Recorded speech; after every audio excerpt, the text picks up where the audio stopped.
Well, speaking of singers, I do this thing I wrap up these episodes with a gift. I decided when I started to do these shows, I wanted to give every guest a gift, and I thought, vinyl. Whether you have a record player anymore or whatever. I do. Vinyl is still vinyl, So I thought, what am I going to give Paul? I thought about it, and I thought about it, and I thought, I hope I nailed it. This is going to be obscure to a lot of our viewers. Wow. John Farnham, unfortunately in America, has never, ever gotten an iota, a fraction of the accolades that he deserves. He's just a mind-boggling singer. You've done shows with him.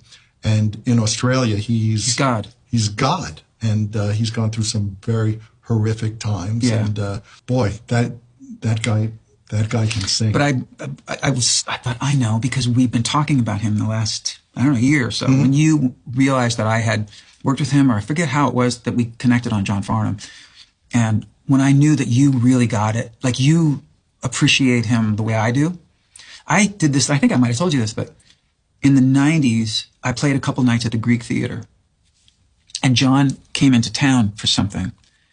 And so we were hanging out. We'd already been friendly. We'd written some songs together. And I've always said, for as long as I can remember, to me, Sam Cooke is the greatest singer who ever lived, and John Farnham's the greatest singer alive. Not anymore, obviously, right now, because of some health stuff that he's had. But this is when he was still just like vocally So he's in L.A. He's going to come to the show at the Greek. And I said, will you get up and do something in my show? And he went, nobody knows me here. And I said, that's why I want you to. So he does this. He wrote this cover. He arranged this cover of Help, Beatles' Help, as a ballad.